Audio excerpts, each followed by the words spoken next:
Well, hello there, and welcome to another edition of Warbird Wednesday. My name is Fred Bell. I'm the Vice Chairman of the Palm Springs Air Museum. And today, last week we worked with the shell duck, which is not too, how shall I say, offensive, right? But today we are stepping up. As you can see, I'm giving you the side view. I told Greg we were going to do the Predator drone, and so Greg took the liberty to turn me into a predator. So I'm going to get this thing off my head here. Thank goodness. That was an interesting fit, Greg. And there we go. He makes a fine catch off camera there to the Kenny.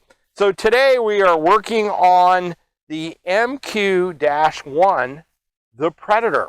Now the Predator is interesting. Last week we talked about drones that were primarily involved in reconnaissance, target towing, and things like that. Now we're stepping up into a real game changer. This is where things get interesting, and we're moving out of the 80s and those drones we recovered, and we're moving into the middle 90s, and that's what we're going to pick up. We're going to pick up with a drone that has now kind of set the stage for everything that is coming after it.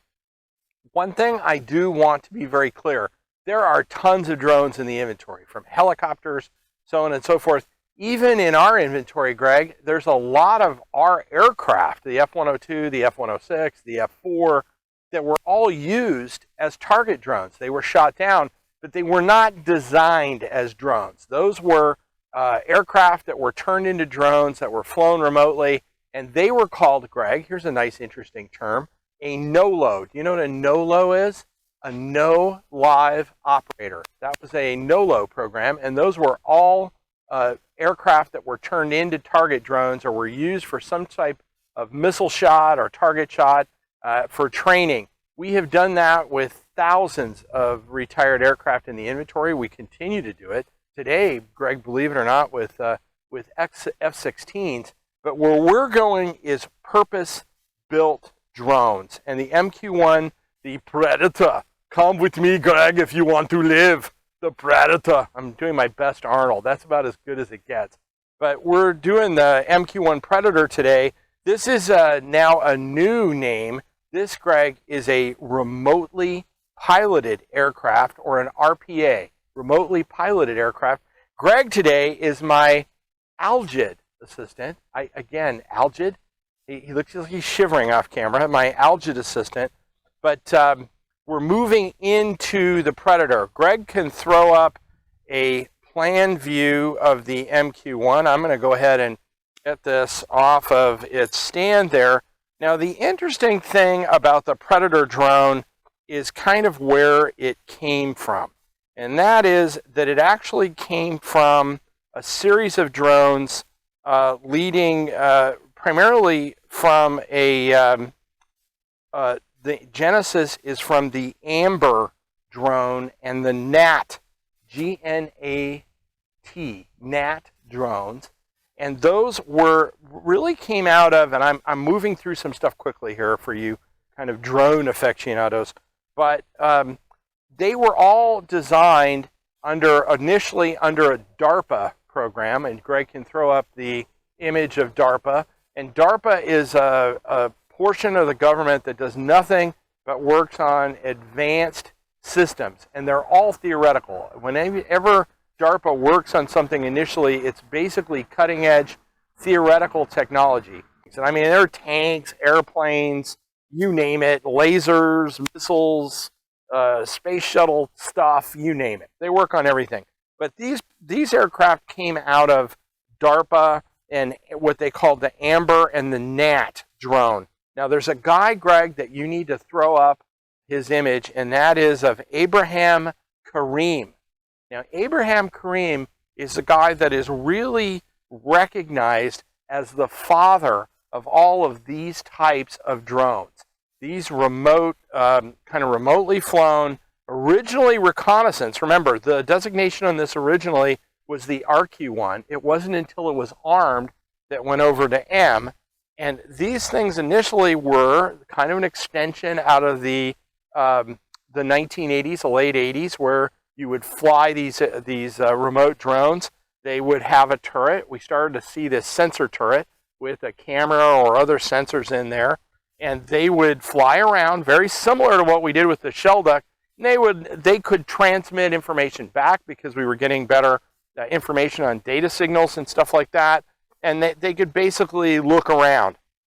Well, the NAT and the Amber project really took that kind of work that we were doing on the shell duck and those types of things in those late 80s drones just to a total new level. And Abraham Karim had a company called Leading Systems, Inc.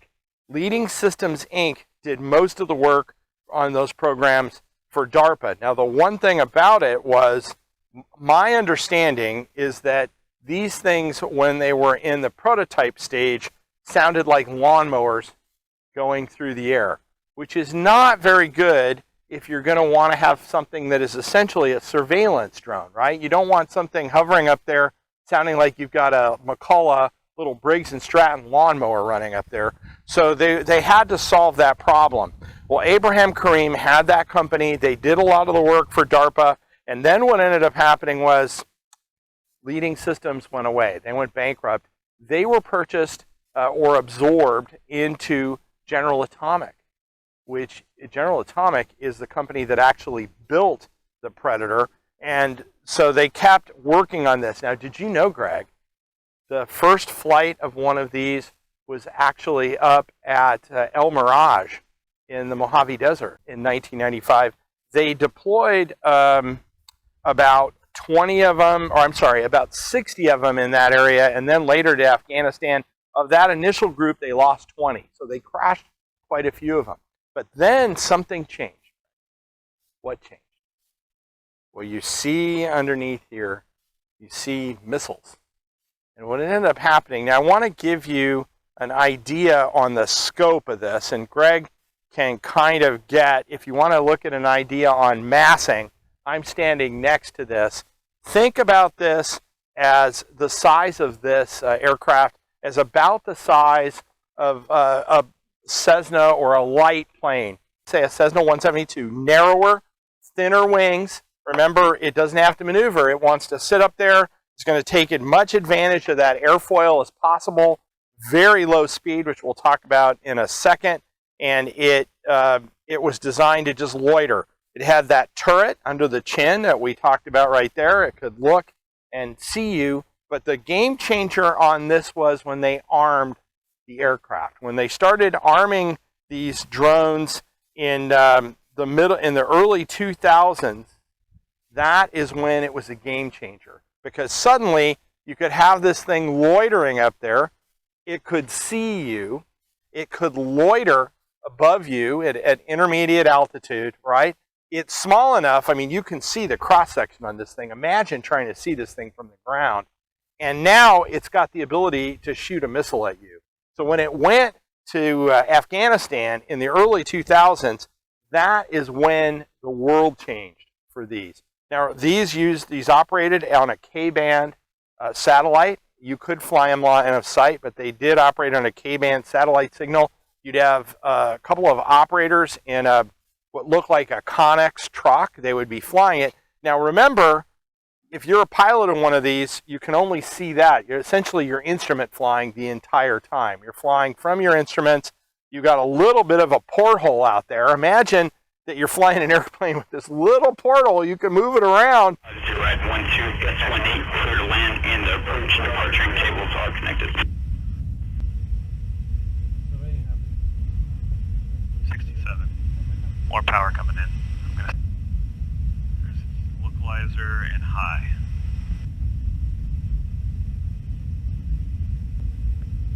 And I'll kick in left rudder when it's flare. Slightly. Got this. Cool.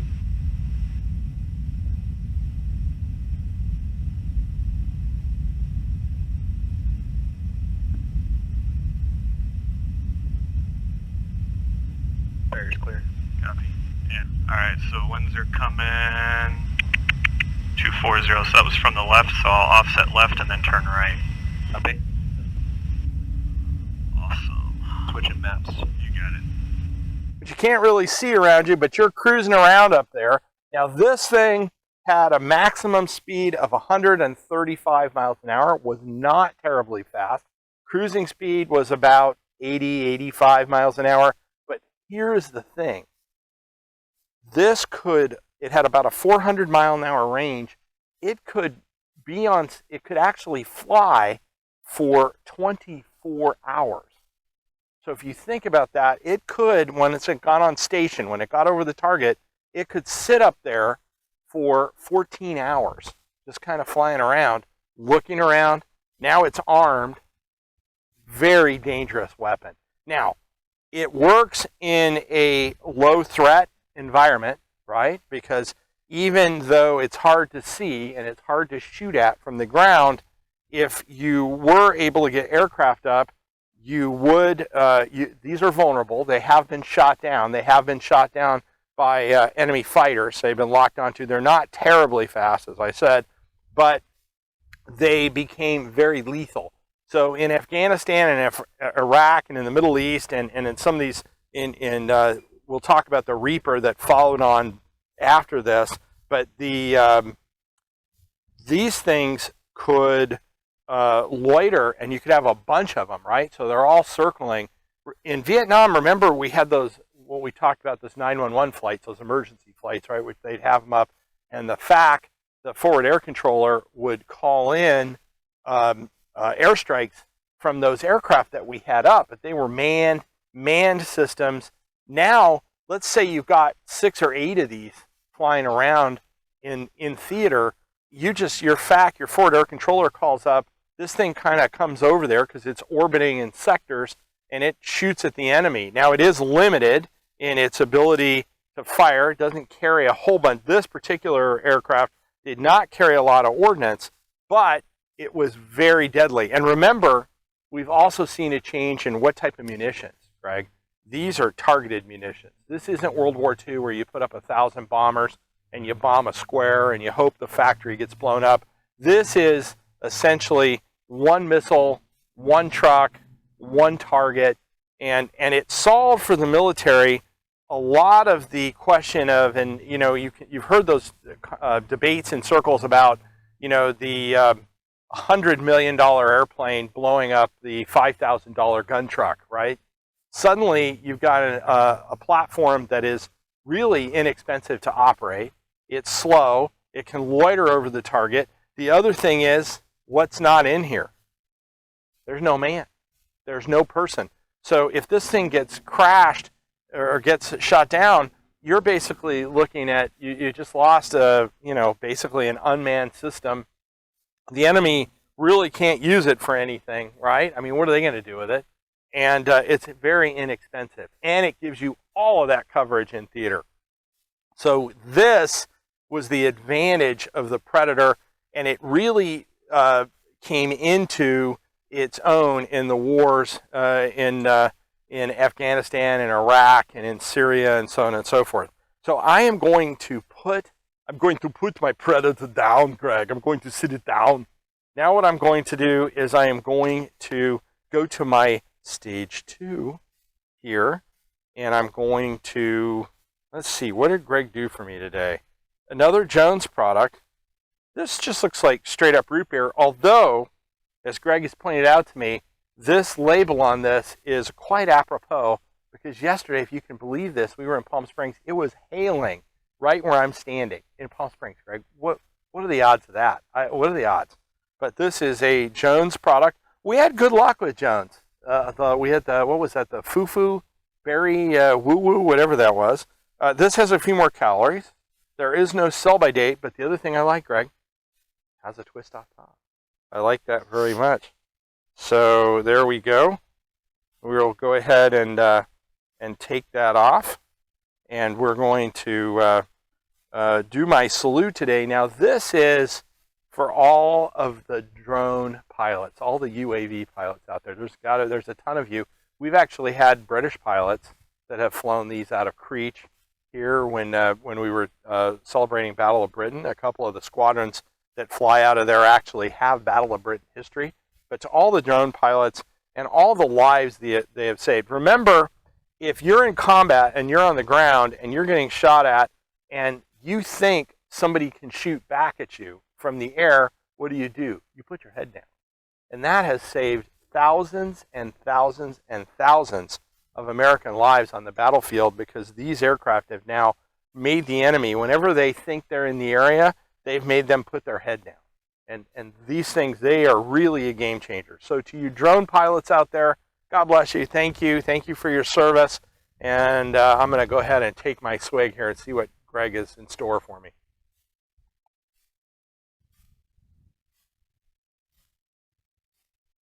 Greg, you must have felt guilty after the ranch dressing soda, because you, for 2 weeks or so in a row, you've actually provided me something. The deal is I drink it.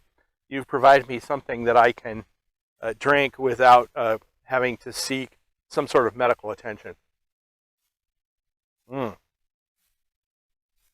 But the bad thing is I can't drink all of that. I would drink all of that. Actually, that's quite tasty, Greg. So a great job. Now, let's talk a little bit about performance.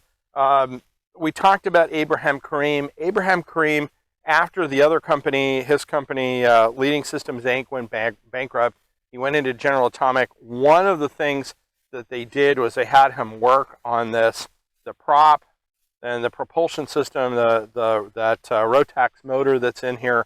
I hope I pronounced that right. And the reason for that was, as I mentioned, they sound like giant lawn motors or weed whackers.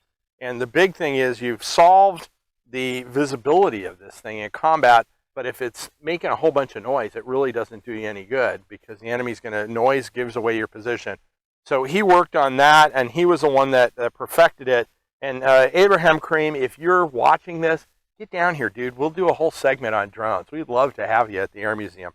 But so this particular aircraft actually flew, the type flew up until 2018, until it was replaced by the MQ-9, the Reaper drone. Because now what have we done? We have the Predator, and now we have the Reaper. Because guess what? These have turned into offensive weapons. These are now very, very lethal offensive weapons on the battlefield. But the Reaper goes on. Now, what's the difference between the two? More technology, more weapons. The Reaper's top speed now is 300 miles an hour. So we've gone from about 135 to 300. It's a little bit more robust in theater, a little different, more robust communication systems, more weapons. This aircraft could also carry, the Predator could also carry a Stinger missile. So it did have some offensive air-to-air capability, but a Stinger in this type of use would probably be really good for a rotary wing, like a helicopter or a light airplane. If this came into any concerted air defense, it's done. You know, I always use the term, it's toast. It's toast. Now, what is toast? Just a lot of electrodes are toast. Remember, there's no man in this. So if you get it into a tough environment, you're really not losing anything. But it did carry a Stinger, so it did have some air-to-air offensive capability. But the MQ-9 replaced it. They're thinking that the MQ-9 has a operational service life out to about 2030. So these types of medium altitude, these kind of loitering offensive drones are going to be out there for quite a bit of time. Now, where are they headed? Greg is asking, where are they headed? Well, the Reaper is basically just a more efficient version of this, right? It's upgraded, just like we've done with all airplanes. There is a project called, and Greg can throw it up, called the Loyal Wingman, which is a semi-autonomous, that's actually a fighter aircraft. One of the things that's happening with all of these systems is the sensors, the turrets and the sensors in the various aircraft and things on the ground are all being linked to provide essentially a virtual view of the battlefield. So the Reaper and the Loyal Wingman and to a certain extent Global Hawk, which we'll throw up there, which is a much larger reconnaissance, a bigger reconnaissance drone, will continue to dominate the battlefield. Is it the end of manned flight? Probably not, and we can debate that in the comment section. I think what's going to end up happening is more and more of these high-risk missions are going to be flown by these expendable robotic airplanes, simply because you don't have to read about the pilot in the enemy newspaper or deal with the fatality.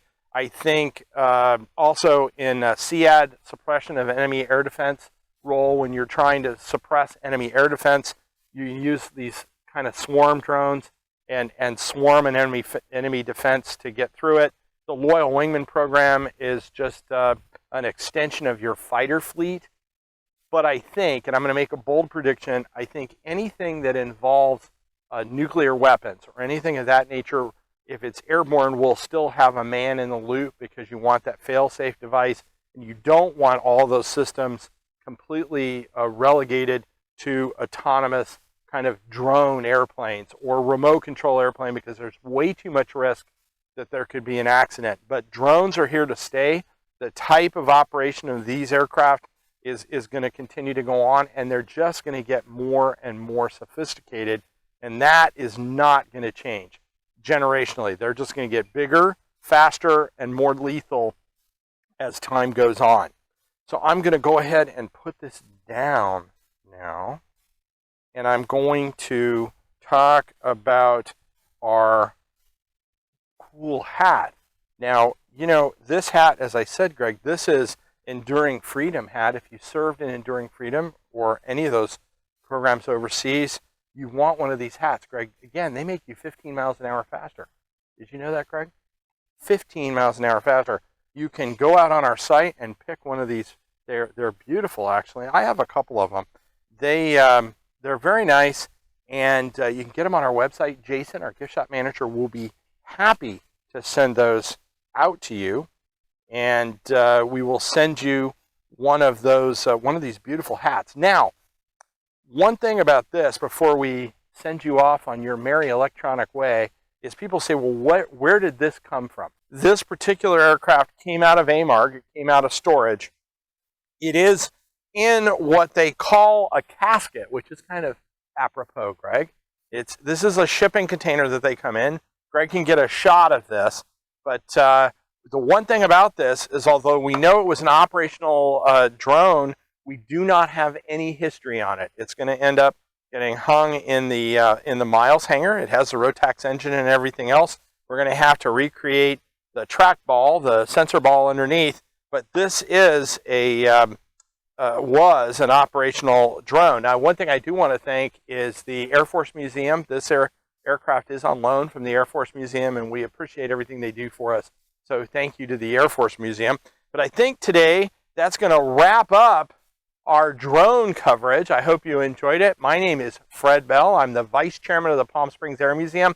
Like us on YouTube. Hit that subscribe button. Like us on Facebook. Remember, this is in restoration. This aircraft is back in our restoration shop. We cannot do that without your generous donation. So go out and give us a donation on that donation page. And I want to thank you very much for joining us.